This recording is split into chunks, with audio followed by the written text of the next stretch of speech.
सबको मालूम है मैं शराबी नहीं, सबको मालूम है मैं शराबी नहीं, फिर भी कोई पिलाए तो मैं क्या करूं। सिर्फ एक बार नजरों से नजरें मिले, सिर्फ एक बार नजरों से नजरें मिले, और कसम टूट जाए तो मैं क्या करूं, और कसम टूट जाए तो मैं क्या करूं। नमस्ते, स्वागत छ तपाईं तमाम यो रमेश महतो भिडियो च्यानल हेर्ने सम्पूर्णलाई स्वागत छ। अब यहाँ हजुरहरूको सामुने अहिले म निरन्तर रूपमा ज्योमेट्रीको क्लासको बारेमा चर्चा गर्दै गइरहेको छु, गर्दै आइरहेको छु। यसलाई राम्रो तरिकाले यो क्लास 5, क्लास 6, क्लास 7 सबैले सुरुदेखिको कुराहरू हेर्ने हो भने ज्योमेट्री अप्ठ्यारो हुँदै हुँदैन। बेकारमा ज्योमेट्रीलाई दोष दिएर जुन स्कुलमा जान्छु त्यही गाह्रो छ ज्योमेट्री। अब पढ्दैन, पढ्नु त गाह्रो हुँदैन, पढ्नु पर्यो नि त। हो, जति धेरै गाह्रो छ उति धेरै मेहनत गर्नु पर्यो, राम्रै हुन्छ। त अब म हजुरहरूको सामुनेमा यहाँ छ त्रिभुज र चतुर्भुज, ट्रायंगल एन्ड क्वाड्रिलेटरल, यो दुईटैको बारेमा चर्चा गर्नेछु आज। राम्रो तरिकाले हेरिदिनु होला। सबभन्दा पहिला त म विद्यार्थीहरूलाई सोध्छु क्लासमा गएर, त्रिभुज केलाई भनिन्छ? What is triangle? त्रिभुज केलाई भनिन्छ? अनि विद्यार्थीले के भन्छ? तीनवटा भुजा मिलेर बनेको चित्रलाई त्रिभुज भनिन्छ। सही हो त यो कुरा? हुन त कुरो र कुलोलाई जतातिर लग्यो उतैतिर जान्छ। सोच्नेको लागि यो पनि ठिक छ कि तीनवटा भुजा मिलेर बनेको चित्रलाई त्रिभुज भनिन्छ। तर म भन्छु यो चाहिँ होइन। यदि त्यो हो भने एउटा भुजा, दुईटा भुजा, तीनवटा भुजा जोड्यो त, तीनवटा भुजा मिलेर बनेको चित्रलाई यदि त्रिभुज भन्ने हो भने यो परिभाषा अनुसार त यो त्रिभुज हो त। तीनवटा भुजा त जोडेकै हो नि, हटाएको त होइन। त्यस कारणले त्यो परिभाषामा अलिकति मिलाउनु पर्छ। तीनवटा भुजाहरू मिली बनेको समतलीय एउटै समतलमा हुनु पर्यो। समतलीय बन्द चित्रलाई, बन्द आकृतिलाई त्रिभुज भनिन्छ। बन्द हुनु पर्यो, यसरी यो बन्द हुनु पर्यो। हो, त्यसकारण त्यो परिभाषा चाहिँ रङ हुन्छ। तीनवटा भुजा मिलेर बनेको समतलीय बन्द चित्रलाई त्रिभुज भनिन्छ। चारवटा भुजाहरू मिली बनेको समतलीय बन्द चित्रलाई, आकृतिलाई चतुर्भुज भनिन्छ। एक्युरेट परिभाषा चाहिँ यो हो। अब मैले पढाउने क्रममा के देखेको छु भने विद्यार्थीहरूलाई जुन स्कुलमा गए म यही पाइरहेको छु।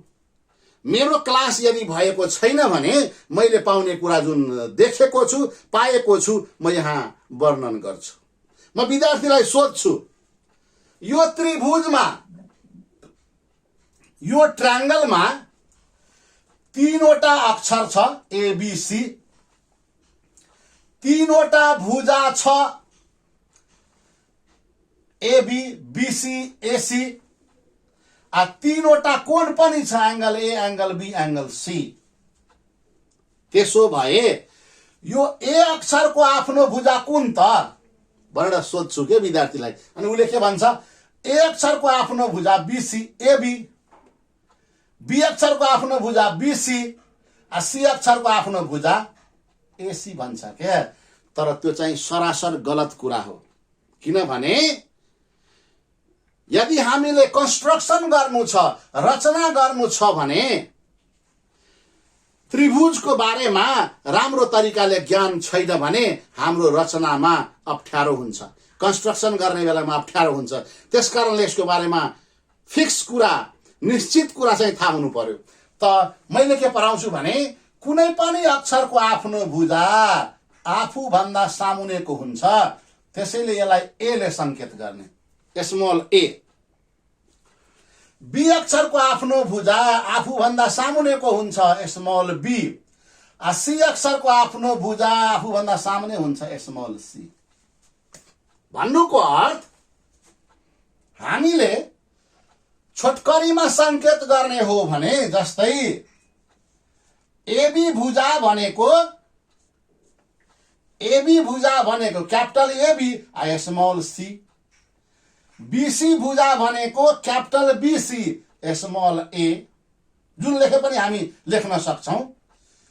एसी भुजा भनेको स्मल बी, हामीले यो दुईटै मध्ये जुन पनि लेख्न सक्छौं। जस्तै यो A is equal to 5 cm, B is equal to 6 cm, C is equal to 7 cm भयो भने हामी यहाँ लेख्न सक्छौं कि एबी कि small C is equal to 7 cm, BC की स्मल ए 5 cm, एसी की स्मल बी 6 cm। यो कुरोमा चाहिँ कन्फर्म हुनु पर्यो क्या।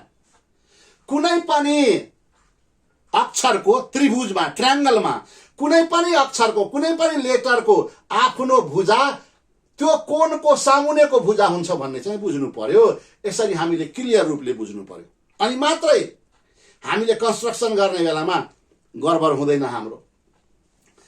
अब यो पढाएर म चतुर्भुजमा जान्छु कि त्यसो भए यो चतुर्भुजमा 4वटा अक्षर छ, 4वटा भुजा छ। त 4वटा अक्षर, 4वटा भुजा छ, त यसमा कुन अक्षरको आफ्नो भुजा कुन? मलाई सोध्ने बित्तिकै विद्यार्थीले के भन्छ, ए को सामुनेको यो बीसी भन्छ कसैले, कसैले भन्छ एसी। यसको कुरा लगाउन खोज्छ के। ए को सामुनेको भुजा ए को, त्यस्तै यहाँ ए को सामुनेको भुजा यो चाहिँ लगाउन खोज्छ के। तर यो त गल्ती हो, किनभने यो ए को सामुने त यो मात्रै हुन सक्दैन नि, ए को सामुने यो पनि हुन सक्छ। त्यसकारण चतुर्भुजमा चाहिँ एउटा भेडा खोलामा गए सबै खोला चाहिँ हाँक्नु हुँदैन, लग्नु हुँदैन, जाँदैन। त्रिभुजमा त्यस्तो भयो भने चतुर्भुजमा त्यस्तो हुँदैन भन्ने बुझ्नु पर्यो, फरक छ।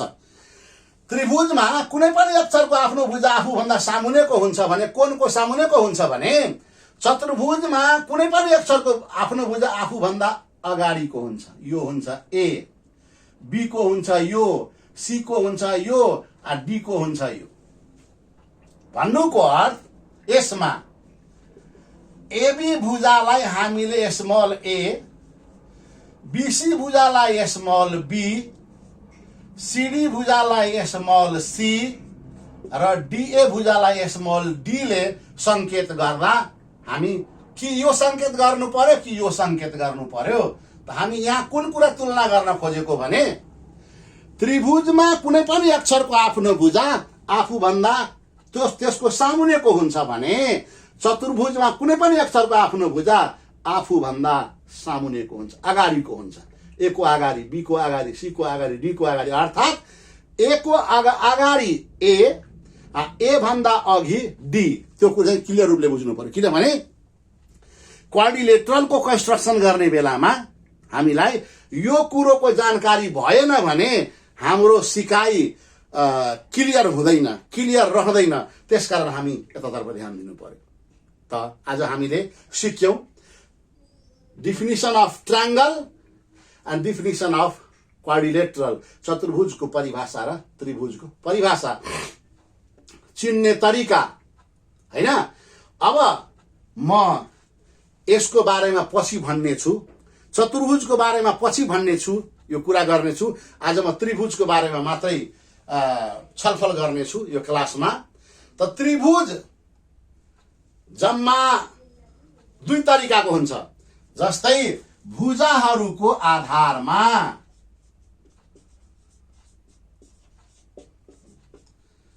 भुजाहरूको आधारमा तीन किसिमको समबाहु त्रिभुज, समद्विबाहु त्रिभुज, विषमबाहु त्रिभुज, equilateral triangle, isosceles triangle, scalene triangle, यो भुजाहरूको आधारमा। र अर्को हुन्छ कोणहरूको आधारमा। कोणहरूको आधारमा तीन किसिमको हुन्छ, न्यून कोण त्रिभुज, समकोण त्रिभुज, अधिक कोण त्रिभुज, acute angle triangle, right angle triangle र अब्ट्युस एंगल ट्रायंगल। जम्मा कोणहरूको आधारमा तीन किसिमका त्रिभुजहरू र भुजाहरूको आधारमा तीन किसिमका त्रिभुजहरू, जम्मा 6 किसिमका त्रिभुजहरूको बारेमा हामीले बुझ्नुपर्छ। यसको छुट्टा छुट्टै बारेमा बुझ्नुपर्छ। म स्लाइटली एउटा इक्जाम्पल दिएर यसको अर्थको बारेमा भनेर यसलाई आज समाप्त गर्छु। यसलाई ख्याल गर्नु पर्यो, किनभने यसको एक्सपेरिमेन्टल जुन हुन्छ नि, समबाहु त्रिभुजको कसरी रचना गर्ने, कन्स्ट्रक्सन गर्ने, समद्विबाहु त्रिभुज कसरी कन्स्ट्रक्सन गर्ने, विषमबाहु त्रिभुज कसरी कन्स्ट्रक्सन गर्ने, त्यो कन्स्ट्रक्सन गर्ने बेलामा छलफल चाहिँ हुन्छ। तर आज चाहिँ यिनीहरूको बारेमा सामान्य जानकारी म गराउँदैछु। राम्रो तरिकाले ध्यान दिनु होला। समबाहु त्रिभुज भनेको तीनैवटा भुजा बराबर, तीनैवटा भुजाहरू बराबर भएको त्रिभुजलाई समबाहु त्रिभुज भनिन्छ अथवा इक्विलेटरल ट्रायंगल भनिन्छ। तीनैवटा भुजा बराबर हो भने यो समबाहु त्रिभुज हो। त्यस्तै कुनै दुईवटा भुजा बराबर, कुनै दुईवटा भुजाहरू बराबर भएको त्रिभुजलाई आइसोसेलियस ट्रायंगल भनिन्छ अथवा समद्विबाहु त्रिभुज भनिन्छ। कुनै दुईटा भुजा बराबर। अर्को विषमबाहु त्रिभुज, कुनै पनि भुजा बराबर नभएको, कुनै पनि भुजा बराबर नभएको त्रिभुजलाई, यो 3cm, यो 4cm, यो 5cm, फरक छ। कुनै पनि भुजाहरू बराबर नभएको त्रिभुजलाई विषमबाहु त्रिभुज भनिन्छ, स्केलिन ट्रायंगल। कुनै दुईटा भुजा मात्रै बराबर भएको त्रिभुजलाई समद्विबाहु त्रिभुज भनिन्छ। सबै भुजा बराबर भएको त्रिभुजलाई समबाहु त्रिभुज भनिन्छ। यिनीहरूको गुणको बारेमा छुट्टै क्लासमा पढाउने छु। छुट्टै आइसोसेलियसको यसको प्रोपर्टिज के हुन्छ, यो इक्वालेटरलको प्रोपर्टिज के हुन्छ, यसको बारेमा छुट्टै क्लासमा हामी डिस्कस गर्छौँ, छलफल गर्छौँ, सिक्छौँ। आज चिन्ने काम मात्रै गर्नेछौँ। त यो यसरी भयो। अब न्यून कोण त्रिभुज, सबै कोण 90 डिग्री भन्दा सानो, जस्तै यो 60 डिग्री, त यो भइगयो 80 डिग्री, त यो भइगयो 40 डिग्री। तीनटै कोण 90 डिग्री भन्दा सानो छ, 90 डिग्री भन्दा कम छ। त 90 डिग्री भन्दा कम सानो कोण भएको त्रिभुजलाई न्यून कोण त्रिभुज भनिन्छ, न्यून कोणी त्रिभुज भनिन्छ, एक्यूट एंगल ट्रायंगल भनिन्छ। त्यो अब समकोण त्रिभुज केलाई भनिन्छ? एउटा कोण 90 डिग्री भएको, एउटा कोण 90 डिग्री, यस्तो साइन दियो भने 90 डिग्री बुझ्नुपर्छ। एउटा कोण 90 डिग्री भएको त्रिभुजलाई समकोण त्रिभुज भनिन्छ, राइट एंगल ट्रायंगल भनिन्छ। त्यस्तै गरेर एउटा कोण 90 डिग्री भन्दा ठूलो,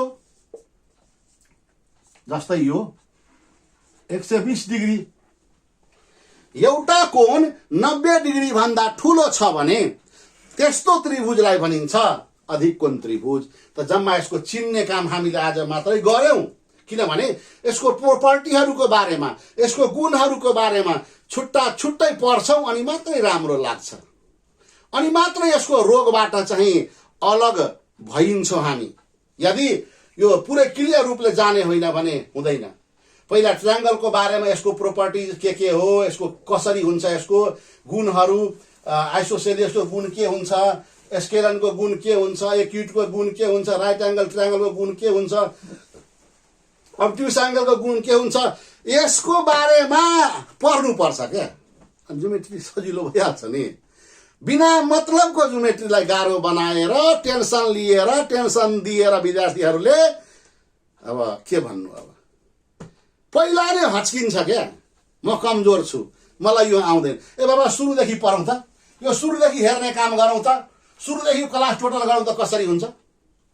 क्लासमा जानु सोध्छु यो ए को आफ्नो भुजा कुन त अलमल गर्छ, यो सिकाइदियो यो हो ए को भुजा, त्यसो भए चतुर्भुजमा ए को भुजा कुन त भन्छ बिसी। सिकेको कुरालाई दिमागमा राख्ने काम गर्नुपर्छ। हामीलाई कहिले पनि अप्ठ्यारो हुँदैन। त आज हामीले ट्रायंगल र क्वाड्रिलेटरलको बारेमा केही कुराको बारेमा छलफल गर्यौं र सामान्य जानकारी मात्रै लियौं यो ट्रायंगलको बारेमा। क्वाड्रिलेटरल बाँकी छ, यिनीहरूको प्रोपर्टिजहरू विस्तृत रूपमा जान्न बाँकी छ। त यी कुरालाई ध्यानमा राखेर अघिल्लो क्लासमा उपस्थित हुनुपर्छ, हुने काम गर्नुहुन्छ भन्ने आशा राख्दै म सीताराम माविको teacher, science math teacher Ramesh Kumar Mahato तपाईहरुको सामुन्नेबाट बिदा हुन्छु। हस्त नमस्कार, धन्यवाद।